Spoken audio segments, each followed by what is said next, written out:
आदरणीय सभापति जी, कुछ हम किसी को बुरा नहीं कहते, हमें क्यों कहना चाहिए? जब उन्हीं को लोगों ने बहुत कुछ कहा हो तो मुझे क्या कहने की जरूरत है? मैं एक वक्तव्य सदन के सामने रखना चाहता हूं। मैं पहला कोट पढ़ रहा हूं। सदस्यगण जानते हैं, ये कोटेशन है।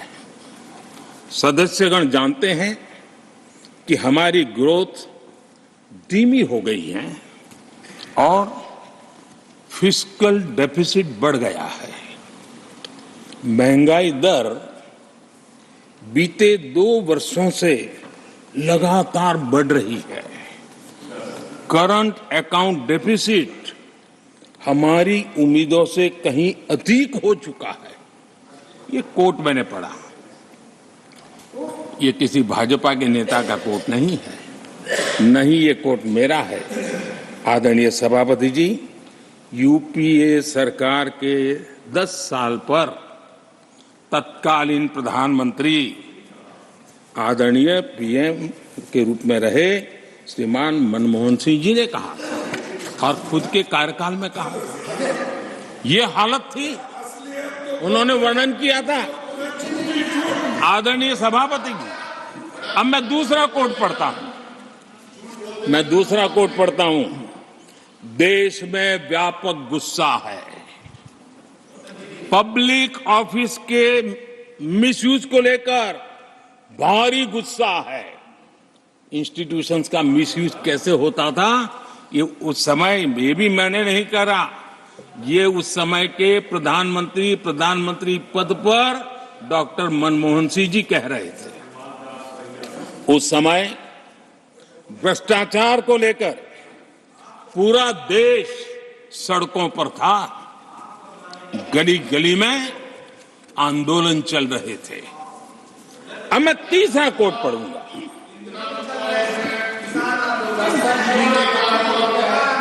एक संशोधन की कुछ पंक्तियां हैं, इसको भी आप सुनिए। टैक्स कलेक्शन में भ्रष्टाचार होता है, इसके लिए जीएसटी लाना चाहिए। राशन की योजना में लीकेज होती है, जिससे देश का गरीब सबसे अधिक पीड़ित है।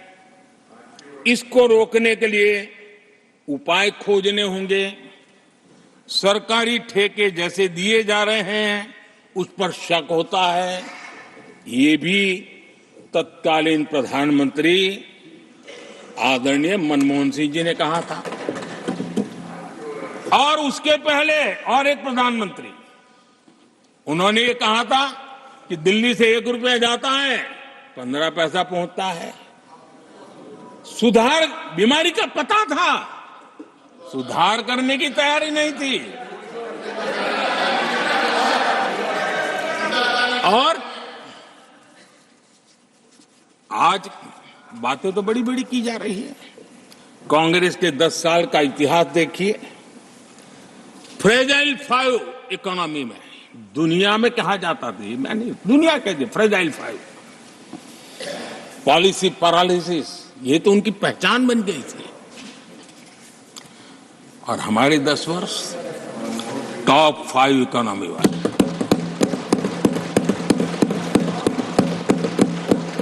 हमारे बड़े और निर्णायक फैसलों के लिए 10 साल याद किए जाए। आदरणीय सभापति जी, हम उस कठिन दौर से बहुत मेहनत करके, सोच समझ करके देश को संकटों से बाहर लाए हैं। ये देश ऐसे ही आशीर्वाद नहीं दे रहा है। आदरणीय सभापति जी, यहां सदन में अंग्रेजों को याद किया गया। Unbecoming conduct, please continue. No please please. आदरणीय सभापति जी, इस सदन में अंग्रेजों को याद किया गया, अब राजा महाराजाओं का तो अंग्रेजों के साथ गहरा नाता रहा था उस समय, तो अब मैं जरा पूछना चाहता हूं कि अंग्रेजों से कौन इंस्पायर्ड था। मैं तो ये तो नहीं पूछूंगा कि कांग्रेस पार्टी को जन्म किसने दिया था, ये तो मैं नहीं पूछूंगा। आजादी के बाद भी देश में गुलामी की मानसिकता को किसने बढ़ावा दिया? अगर आप अंग्रेजों से प्रभावित नहीं थे तो अंग्रेजों की बनाई दंड संहिता, पिनल कोड, आपने क्यों नहीं बदली? आदरणीय सभापति जी, अगर आप अंग्रेजों से प्रभावित नहीं थे तो अंग्रेजों के जमाने के सैकड़ों कानून क्यों चलते रहे?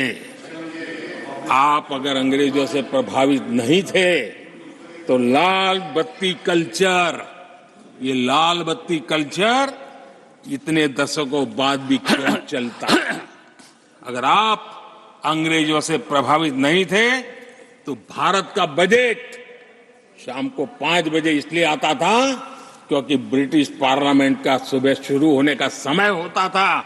ये ब्रिटेन की पार्लियामेंट के समय के अनुकूल शाम 5 बजे बजट की परंपरा क्यों चलाए रखी थी आपने? कौन अंग्रेजों से इंस्पायर था? पर आप अंग्रेजों से प्रेरित नहीं थे तो हमारी सेनाओं के चिन्हों पर आज भी गुलामी के प्रतीक अब तक क्यों बने हुए थे? हम एक के बाद एक हटा रहे हैं।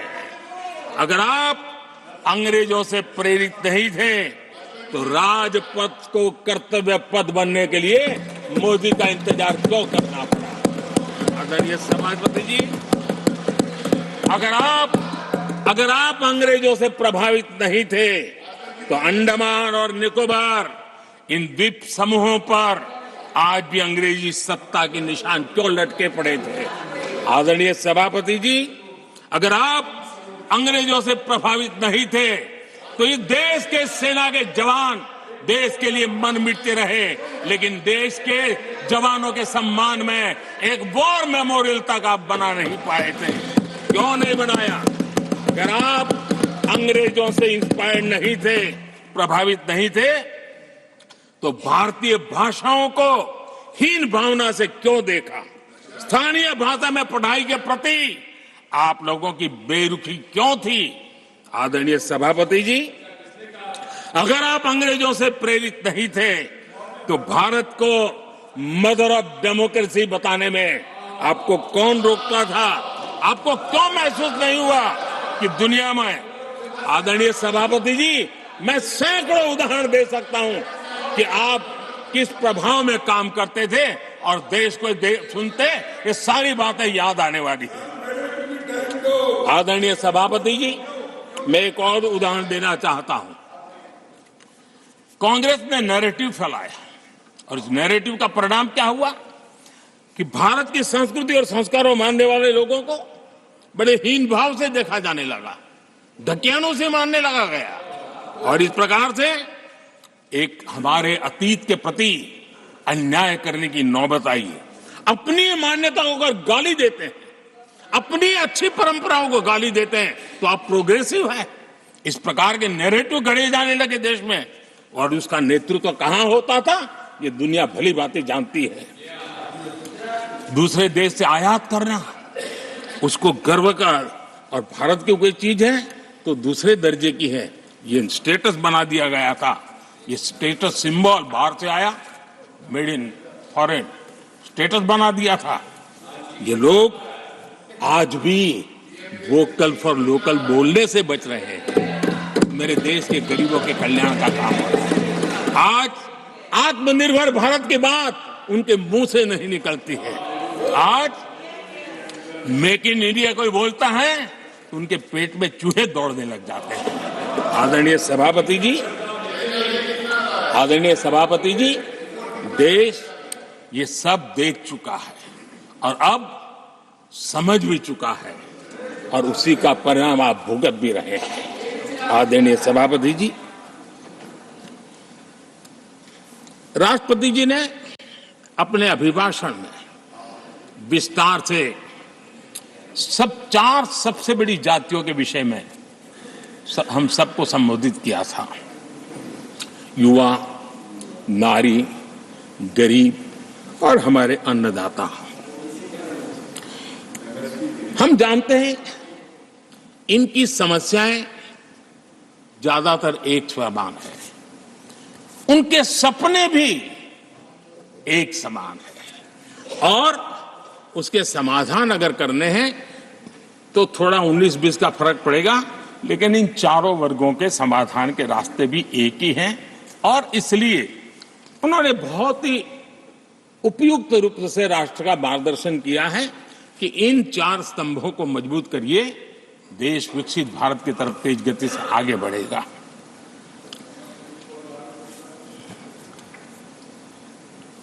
आदरणीय सभापति जी, अगर हम 21वीं सदी में हैं, हम विकसित भारत के सपने को इसी सदी में 2047 तक सिद्ध करना चाहते हैं, तो 20वीं सदी की सोच नहीं चल सकती। 20वीं सदी का स्वार्थी एजेंडा, मैं और मेरा वाला जो खेल है ना, वो 21वीं सदी में देश को समृद्ध नहीं, विकसित भारत नहीं बना सकता है। कांग्रेस, इन दिनों काफी बातें हो रही जाति की, फिर से एक बार क्यों जरूरत पड़ गई उनको मैं तो नहीं जानता हूं, लेकिन अगर उनको जरूरत पड़ी है तो पहले जरा अपने गरिबान में झांके तो उनको पता चलेगा क्या किया है। दलित, पिछड़े और आदिवासी, कांग्रेस जन्मजात उनकी सबसे बड़ी विरोधी रही है।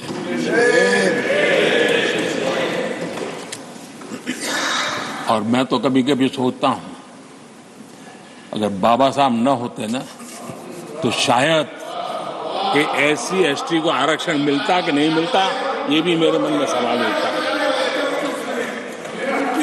आदरणीय सभापति जी, और मैं ये कह रहा हूं, इसके पीछे मेरे पास प्रमाण है।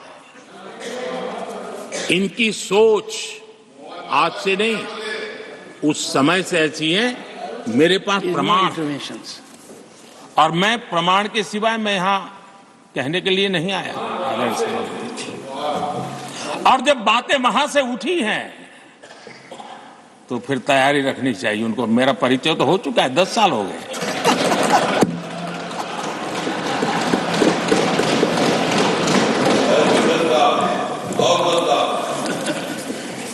एक बार, और मैं आदरपूर्वक नेहरू जी को इन दिनों ज्यादा याद करता हूं, क्योंकि हमारे साथियों की अपेक्षा रहती है कि जरा उनको तो बोलो, कुछ तो बोल रहा थे। अब देखिए, एक बार नेहरू जी ने एक चिट्ठी लिखी थी और ये चिट्ठी मुख्यमंत्रियों को लिखी थी। मैं उसका अनुवाद पढ़ रहा हूं। उन्होंने लिखा था, ये देश के प्रधानमंत्री पंडित नेहरू जी द्वारा उस समय के देश के मुख्यमंत्रियों को लिखी गई चिट्ठी है, ऑन रिकॉर्ड है। मैं अनुवाद पढ़ता हूं। मैं किसी भी आरक्षण को पसंद नहीं करता और खासकर नौकरी में आरक्षण तो कतई नहीं। मैं ऐसे किसी भी कदम के खिलाफ हूं जो अकुशलता को बढ़ावा दे, जो दोयम दर्जे की तरफ ले जाए। ये पंडित नेहरू ने मुख्यमंत्रियों को लिखी हुई चिट्ठी है। और तब जाकर के मैं कहता हूं, ये जन्मजात इसके विरोधी है। नेहरू जी कहते थे, अगर एससी, एसटी, ओबीसी को नौकरियों में आरक्षण मिला तो सरकारी काम का स्तर गिर जाएगा। और आज जो आंकड़े गिनाते हैं ना कि इतने यहां है, इतने यहां है, उसका मूल यहां है, क्योंकि उस समय उन्होंने रोक दिया था रिक्रूटमेंट ही मत करो। अगर उस समय सरकार में भर्ती हुई होती और वो प्रमोशन करते करते आगे बढ़ते तो आज यहां पर पहुंचते। सभापति जी, ये कोर्ट में पढ़ रहा हूं, आप वेरीफाई कर सकते हैं, मैं पंडित नेहरू का कोट पढ़ रहा हूं।